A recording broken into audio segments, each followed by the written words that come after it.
Ok, pessoal, vamos então dar seguimento à nossa disciplina de informática básica com a nossa aula 2 do curso de desenho na construção civil. Na aula passada a gente teve a contextualização da computação e do computador. Nesta a gente vai ter noção do sistema operacional e do conceito de redes e internet, que refere-se às aulas 2 e 3 da nossa apostila. Então, como já foi explicado, quero reforçar para vocês que o sistema operacional é o software base de um computador. O computador, só a máquina, não funciona. Ele precisa de um software para conversar com esse hardware. O nome desse software é sistema operacional. Muito provavelmente vocês vão se deparar na carreira profissional de vocês certamente com o Windows. O Windows é um sistema operacional da empresa chamada Microsoft. É um sistema operacional dito pago, portanto você precisa de licença ou a empresa precisa adquirir uma licença desse sistema operacional. O outro sistema operacional que provavelmente vocês também irão se deparar na vida de vocês, enquanto profissional ou estudante, é o sistema operacional Linux. A principal característica do sistema operacional Linux é que ele é gratuito e customizável, portanto ele é tanto free quanto ele é open source. Você não precisa pagar e se você tiver habilidades de programação, você pode customizar, você pode personalizar esse sistema operacional. Esses são os dois principais sistemas operacionais para computadores desktop. A segunda categoria de sistemas operacionais são sistemas operacionais para os dispositivos móveis. Dispositivos móveis, hoje em dia, são os nossos celulares. Lá também roda um sistema básico que ele já vem de fábrica. Você certamente conhece o sistema operacional Android e quem é usuário do iPhone, o nome do sistema operacional lá não é iPhone, o nome é iOS. O Android é da empresa chamada Google, é um sistema operacional free, e o iOS é da Apple. Perfeito? Então, eles dois têm a mesma função que o Windows e o Linux fazem nos computadores desktop, que é gerenciar arquivos, que é gerenciar suas imagens, por exemplo, e gerenciar a instalação de outros softwares, softwares especializados. Você deve estar bastante acostumado no Android a baixar um sistema aplicativo lá nas lojas virtuais para editar fotos, para editar documentos. É o mesmo processo que a gente faz no desktop. Beleza? As responsabilidades principais de um sistema operacional é gerenciar arquivos, memórias, transmissão de dados via redes, armazenamento e periféricos. Os periféricos, eu já falei para vocês, é um mouse, é um teclado, é uma impressora. No caso de um celular, os periféricos são os alto-falantes, são os botões, a própria tela touchscreen, que você toca nela e ela reage. Preciso fazer a diferenciação de armazenamento e memória. São mais ou menos sinônimos. As memórias ela tem duas classificações. A memória de trabalho é que deixa o computador mais rápido, é que deixa um celular mais rápido. E a memória secundária, que é dita de armazenamento, é a capacidade do computador de armazenar. Quanto de dado você vai conseguir botar? Certamente você, ao comprar um celular, você é informado, você quer de 8 GB, de 16 GB, e quando você compra um computador desktop, é informado também que o armazenamento é de 500 GB e pode chegar até 1 TB. Então o sistema operacional, ele gerencia tudo isso, ele gerencia a alocação de memória para uma tarefa, ele organiza os arquivos em pastas ou diretórios e ele faz para você a conversa com os periféricos. Ele consegue receber uma imagem de um scanner e ele consegue mandar um material para ser impresso numa impressora, ok? Essa aqui é a tela do sistema operacional Windows, ele tem uma série de versões. A primeira versão mais utilizada do Windows no mundo todo, muito provavelmente foi o Windows dito 95, depois veio o Windows 98, que ficou bastante famoso no mundo inteiro. E das últimas gerações, o Windows mais utilizado foi o Windows 7. Muito provavelmente você vai encontrar ele por aí. Depois chegou a família de Windows 8 e os demais Windows que vieram depois de lá, mas sempre tem esse contexto dessa tela. Nesse próximo slide nós já vamos ver o Ubuntu. Observem que tem uma diferença já na dita barra de tarefas. No Windows ela é principalmente embaixo, já aqui no Linux ela costuma aparecer mais na parte superior. Perfeito? Então, de que é composto principalmente esse sistema operacional, essa sua recepção no computador? Sempre quando você inicia, após se autenticar no computador, se isso for necessário, você chega numa área de trabalho. Qual o objetivo da área de trabalho? Permitir que você se conecte nos softwares aplicativos. Lembrando que o sistema operacional ele é útil para o computador funcionar, mas para que você faça as suas tarefas, são os softwares aplicativos que ajudam você.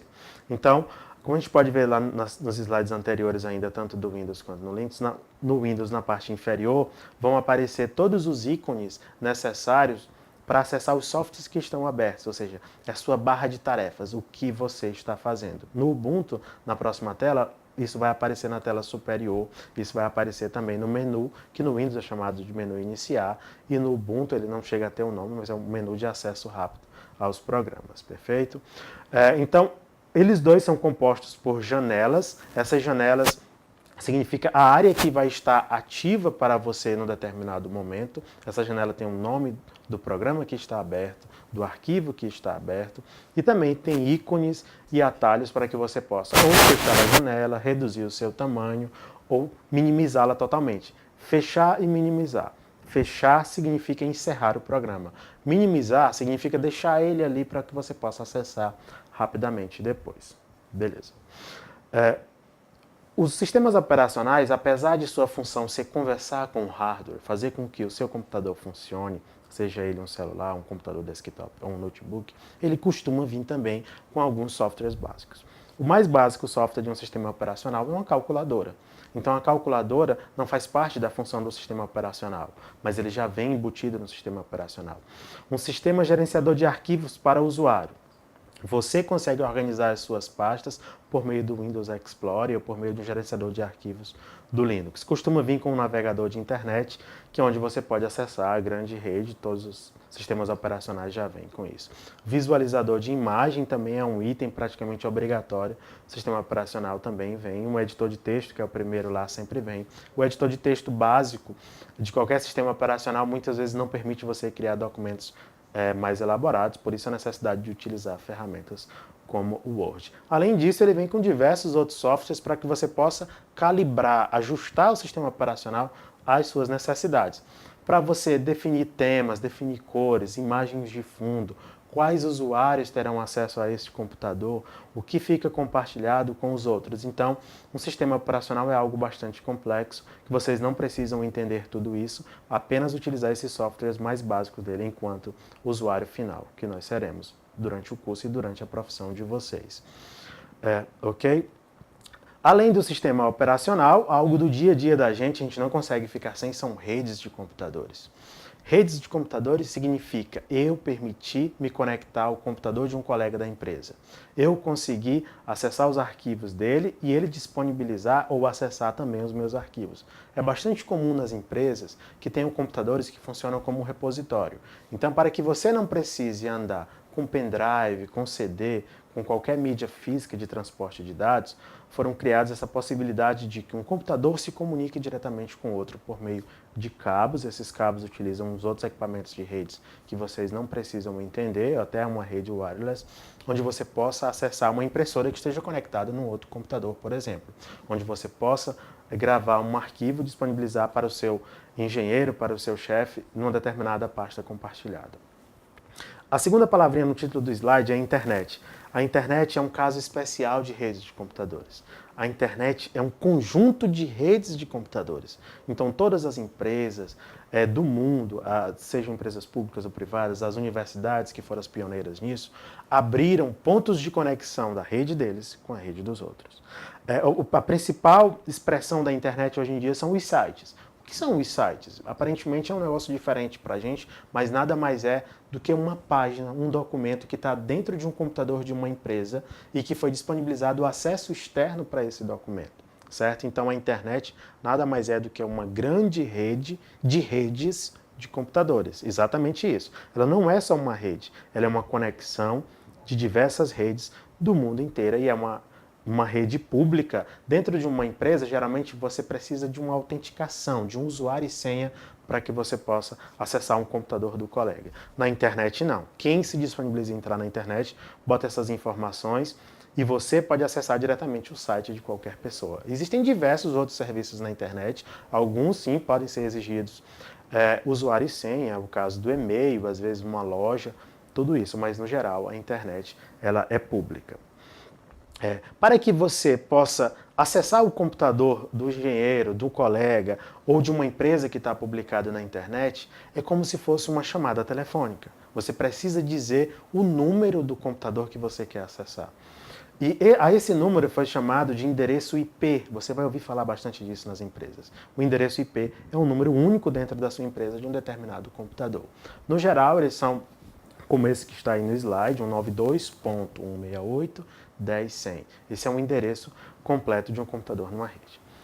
Como não é fácil você gravar diversos números de computadores dentro da sua empresa, e isso até na internet seria um absurdo para você lembrar disso, foi criado o conceito de associar nomes a um número. O que nós já estamos acostumados com isso, é o que a gente faz na nossa agenda telefônica. Quando eu quero ligar para o Luiz, eu não preciso lembrar qual é o número do Luiz. Será o 988. Eu pesquiso na minha agenda pelo nome Luiz. É isso que a gente faz. Quando você quer acessar o site da Globo, você não precisa saber que o endereço da Globo é 192.192.155.18. Olha a complicação. Então foi criado também para a internet o conceito de nomes. Porém, na internet, os nomes dos computadores veio por meio de uma convenção, de um agrupamento e classificações.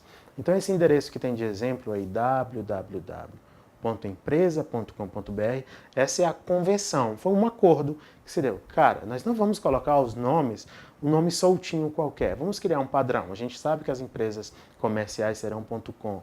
Os sites dos países podem ficar ancorados ou agrupados num sufixo que represente o país. Então, no caso do Brasil, sempre os sites que estão aqui no Brasil costumam ter um .br no final. Mas isso é só uma convenção, isso é um nome qualquer. A pessoa poderia até botar um outro nome, mas não vai vingar isso, certo? Então, para fechar o lance de endereçamento, cada computador tem um número, como se fosse o número de alguém na sua agenda telefônica, e a esse número sempre a gente associa um nome para facilitar. Então, dentro da sua empresa, pode ter PC engenheiro, PC estagiário, PC da comunicação, que vai associar um número e você nem precisa saber deste número, perfeito? Aqui está um desenho de como funciona uma rede de computadores. Observe que não só os computadores como a gente conhece, que seria o desktop ou notebook, pode se conectar na rede, mas outros dispositivos também podem. Uma câmera pode se conectar diretamente. Uma impressora, é chamada impressora de rede, uma que recebe um cabo diretamente ou se conecta via um roteador Wi-Fi.